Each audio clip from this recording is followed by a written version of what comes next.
इस कार्यक्रम के पुण्यार्चक हैं स्वर्गीय श्री प्रेमचंद जैन की पुण्य स्मृति में श्रीमती पद्मा जैन, गुना, मध्य प्रदेश, श्री विवेक कुमार जैन, श्रीमती सुषमा जैन, वैशाली जैन, वैशालिका जैन, सिंगापुर, श्रीमती सुधा जैन, श्रीमती रेखा, श्री राहुल जैन, श्रीमती नेहा, श्री रोहित जैन सीए, आरव, मौली, अनवी, ईहा जैन, फर्म वर्धमान इंफ्रास्ट्रक्चर, मंडला, मध्य प्रदेश, श्री पवन लाल जी, श्रीमती मनोरमा, श्री धर्मेंद्र, श्रीमती वर्षा, श्री भूपेश, श्रीमती नम्रता, निलय, धैर्य, दर्शील, मोक्षा एवं समस्त धीरावत परिवार, फर्म PM एंटरप्राइजेस, घाटोल, जिला बांसवाड़ा, राजस्थान।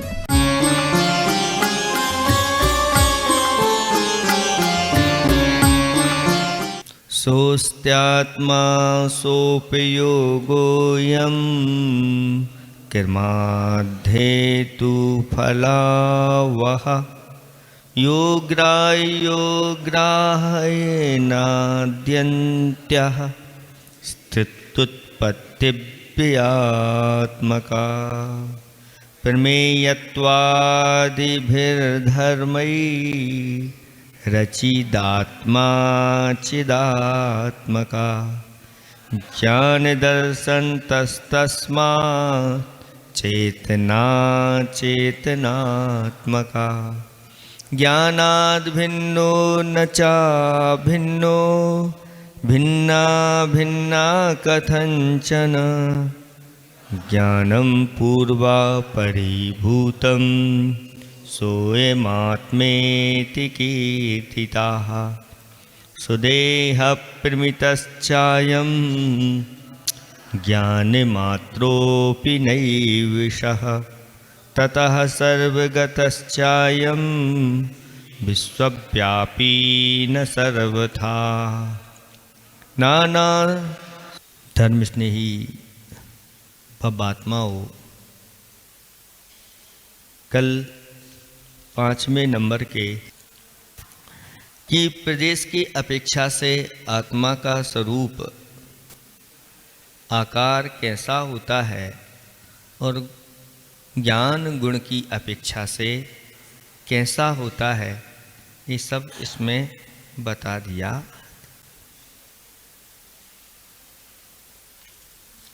अब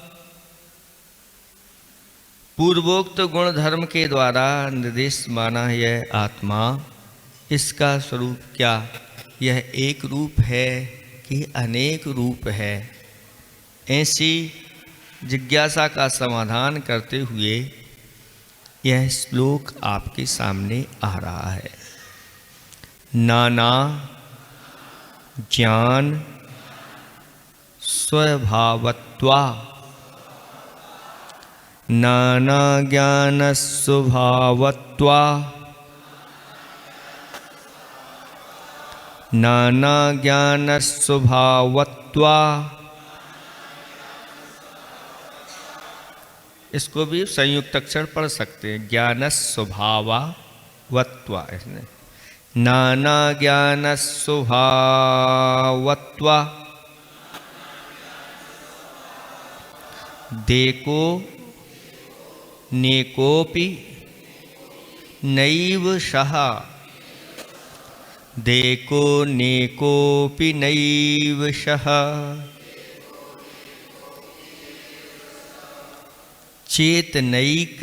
चेतनैकस् स्वभावत्वा, चेतनैकस् स्वभावत्वा देका नेकात्मको भवेत्, देका नेकात्मको भवेत्। नाना ज्ञान स्वभावत्वा देखो नेकोपि नैव सह चेतनैकस् स्वभावत्वा देकानेकात्मको भवेत्। क्या कहा जा रहा है? नाना ज्ञान स्वभावत्वात्। नाना का अर्थ होता है अनेक। अनेक प्रकार के ज्ञान स्वभावत्वात्, ज्ञान स्वरूप होने से,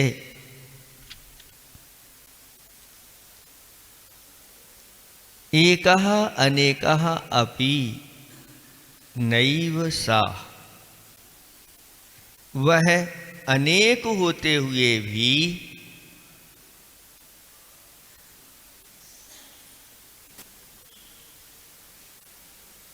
नैव नहीं होता है। अनेका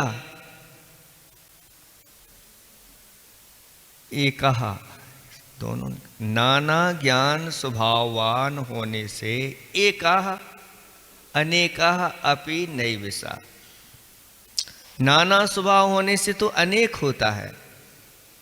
और आगे और इसको पढ़ते हैं, चेतन एक स्वभावत्वात्, चेतन की अपेक्षा से एक स्वभाव होने से अनेकात्मको भवेत्, वह अनेकात्मक होता है। इसका अर्थ यहाँ पर ये कहा जा रहा है कि वह जो आत्मा है वह नाना ज्ञान स्वभाववान होने से अनेक प्रकार के ज्ञान स्वरूप वह होता है। अनेका अपि, अनेक होते हुए भी, चेतन एक स्वभावत्वात्, एक चेतना स्वभाव होने से, एकः एक होता है।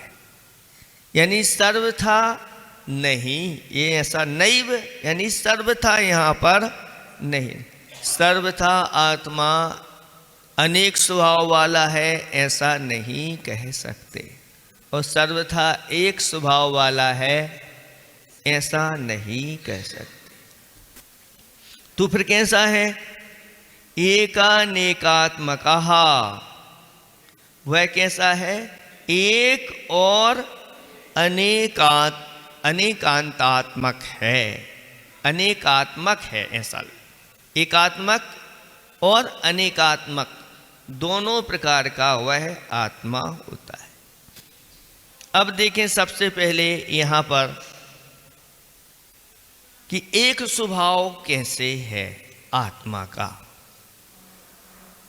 तो एक चेतन गुण है, उस चेतन गुण की ओर जब हमारी दृष्टि चली जाती है तो एक स्वभाव, अथवा ऐसा ले लें कि द्रव्य की अपेक्षा से जब वह देखा जाता है तो द्रव्य एक रूप से वह गुण पर्यायों में अन्वय रूप से द्रव्य नित्य बना रहता है। उस द्रव्य की ओर जब हमारी दृष्टि चली जाती है तो एक रूप वह आत्मा होती है। अथवा सत की ओर दृष्टि ले जाएं तो वह सत जो है, सत द्रव्य का लक्षण है, तो उसकी ओर अगर जाएं तो वह एक ही रूप में हुआ करता है। सत ले लें या द्रव्य ले लें, इनकी अपेक्षा से अगर वह कहें तो वह आत्मा एक रूप है। इसलिए आचार्य भगवंतों ने कहा कि इस आत्मा का एक रूप से चिंतन करो, द्रव्य की अपेक्षा से मैं एक हूँ, बस अखंड अविनाशी सत रूप में जीव द्रव्य हूँ, ऐसा चिंतन निरंतर करना चाहिए। सारी पर वस्तुओं को छोड़ करके और जीव के पास भी जो अनेक गुण हैं उनकी ओर दृष्टि नहीं ले जा करके सिर्फ एक द्रव्य की ओर ही अपनी दृष्टि ले जाओ। यद्यपि द्रव्य जो होता है वह गुण और पर्याय वाला होता है, लेकिन उस समय वह गौण रहती है और द्रव्य मुख्य हो जाता है और मुख्य होकर के उसका ही ध्यान चिंतन किया जाता है। तो इस अपेक्षा से वह आत्मा चेतन स्वभाव कहें या द्रव्य की अपेक्षा कहें या सत की अपेक्षा से कहें तो वह एक रूप है, लेकिन सर्वथा एक रूप नहीं है, कथनचित वह एक रूप है ऐसा कहा गया है। और वही आत्मा अनेक प्रकार के ज्ञान स्वरूप होने से, क्योंकि ज्ञान का प्रतिक्षण भिन्न भिन्न जानने रूप परिणमन हुआ करता है, इस तरह ज्ञान की अनेक पर्यायों की अपेक्षा से आत्मा अनेक रूप भी हो जाता है। इसलिए ध्यान के ग्रंथों में कहा गया है कि आत्मा को आप एक रूप से भी चिंतन कर सकते हैं, दो रूप से भी आप चिंतन कर सकते हैं। दो को छोड़ करके दो का ध्यान करो अच्छी तरह से। दो को किन को छोड़ना? कहते राग और देश। इन दो को छोड़ करके आत्मा राग और देश से रहित है। फिर दो कौन से गुण पकड़ें? तो कहते हैं ज्ञान और दर्शन। आत्मा दो रूप है, वह कौन है? ज्ञान और दर्शन रूप है। इस प्रकार का निरंतर चिंतन करना चाहिए। और दो रूप में कैसे हो सकता है? तो ज्ञान दर्शन की अपेक्षा से दो रूप है, अथवा यह गुण और पर्याय वाला है। आत्मद्रव्य जो है वह दो रूप में कैसे चिंतन करेंगे? तो गुण और पर्याय के रूप में। इस प्रकार से वह दो रूप हो जाता है। फिर तीन को छोड़ करके तीन रूप आत्मा का ध्यान करो, जीव द्रव्य का ध्यान करो। तीन को कौन को छोड़ना? तो राग, देश और मोह। इन तीन से रहित आत्मा को फिर कैसे चिंतन करना? तीन रूप चिंतन करना। तीन रूप कौन? तो रत्नात्रय, ये तीन रूप हुआ करता है। सम्यक दर्शन, सम्यक ज्ञान और सम्यक। इनको जब यह भेद विवक्षा में रहते हैं तो यह तीन रूप हुआ करते हैं। व्यवहार से इनको भेद रूप में चिंतन किया जाता है तो आत्मा तीन रूप भी हो जाती है। और निश्चय से देखा जाए तो ये तीनों आत्माएं हो जाते हैं अभेद रूप से, तो उसकी अपेक्षा से एक रूप भी यह आत्मा हो जाती है। ऐसा चिंतन निरंतर ध्यान के माध्यम से किया जाता है। और यह आत्मा तीन रूप यानी उत्पाद, व्यय और ध्रुव, ये तो बता के आई है। एक ही समय में वह तीन रूप भी आत्मा हुआ करती है। इस आत्मा का तीन रूप से आप चिंतन करिए। तीनों लोकों में छोड़ने योग्य हैं तो राग, देश और मोह, अथवा मिथ्या दर्शन, मिथ्या ज्ञान और मिथ्या चारित्र है। और ग्रहण करने योग्य हैं सम्यक दर्शन, सम्यक ज्ञान और सम्यक चारित्र।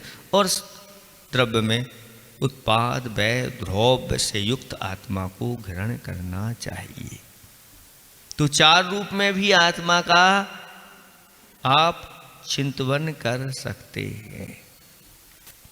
चार रूप में अब क्या हो जाएगा? चार को छोड़ करके, और कौन से चार छोड़ना? तो चार कसाओं को छोड़ो। और क्या है चार? तो कहते हैं चार संज्ञाएं हैं। उन संज्ञाओं से दूर हट करके चार रूप आत्मा का चिंतन करो। और चार क्या है छोड़ने योग्य? तो कहते हैं चार आर्त ध्यान है और चार रौद्र ध्यान है। इन चार को छोड़ करके निरंतर चार का चिंतन, चार रूप आत्मा का चिंतन करो। सम्यक दर्शन रूप, सम्यक ज्ञान रूप, सम्यक चारित्र रूप और सम्यक तप रूप। इस प्रकार से चिंतन करना चाहिए आत्मा का। तो फिर 5 रूप में भी चिंतन कर सकते हैं। ये 5 को छोड़ करके 5 के रूप आत्मा का चिंतन करो। 5 क्या छोड़ना? तो 5 पापों को छोड़ करके, 5 इंद्रियों के विषयों को छोड़ करके और 5 रूप आत्मा का चिंतन करो। 5 क्या? तो पंच परमेष्टि रूप भी आत्मा, यह इसके पास इस रूप में भी परिवर्तित होने की शक्ति विद्यमान है। पंच परमेष्टि रूप, इसको चिंतन करो। अथवा 5 गति रूप भी आत्मा हो जाती है। 5 गति कौन? तो 4 गति तो सब हैं ही, चारों गति यहाँ संसार की, लेकिन पंचम गति मोक्ष है, उसमें भी जाने की इसके पास शक्ति विद्यमान है। और 5 गति माने ज्ञान भी होता है। 5 ज्ञान रूप आत्मा का हम चिंतन कर सकते हैं। ऐसे नाना रूपों में आत्मा का चिंतन किया जाता है। और 5 रूप में कैसे चिंतन करें? तो ये हो गया। फिर 6 रूप में चिंतन करें। 6 क्या है? षड आवश्यकों में यह आत्मा निरत रहती है, वो भी चिंतन कर सकते हैं। अथवा सामान्य गुणों की अपेक्षा से 6 रूप में भी आत्मा का चिंतन कर सकते हैं, जो हम पिछले गाथा श्लोक में पढ़ करके आए हैं। प्रमेयत्व आदि 6 गुण भी, ये सामान्य 6 गुण होते हैं। इन गुणों की अपेक्षा से आत्मा को 6 रूप में चिंतन, एक एक गुण को लेकर के आत्मा का चिंतन करते चले जाओ। 6 कोई छोड़ने योग्य चीजें हैं क्या? तो कहते हैं कि 6 काय की विराधना का त्याग करके और 6 इंद्री, 5 इंद्री और 1 मन, इनके विषयों से दूर हट करके और अपने आत्म तत्व का चिंतन 6 रूप में भी कर सकते हैं। तो 7 को त्याग करके 7 का भी चिंतन हो सकता है। 7 क्या? तो सप्त विषण हैं। इन सप्त विष्णुओं का त्याग करके हे बब्बात्मन, तुम सप्त तत्व रूप यह आत्मा है, इस आत्मा का चिंतन सप्त रूपों में आप करिए। अथवा सप्त नयों के द्वारा आप चिंतन मनन करिए। अथवा ये सप्त भंगों के द्वारा आत्मा का चिंतन करिए। प्रमाण के भी 7 भंग होते हैं और नए के भी 7 भंग होते हैं। इन भंगों के द्वारा निरंतर आत्मा का चिंतन कर सकते हैं। तो 8 रूप भी, 8 क्या है? 8 का त्याग करके 8 तो छोड़ने योग्य हैं। 8 कर्म है,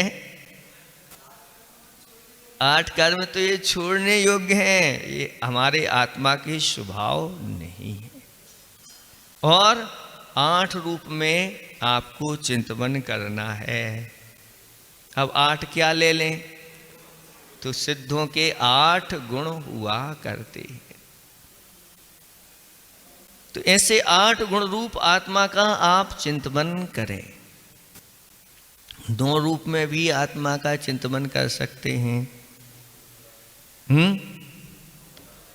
9 पदार्थ रूप भी आत्मा यह रहते हैं, या आत्मा में ये 9 पदार्थ देखे जाते हैं, पाए जाते हैं।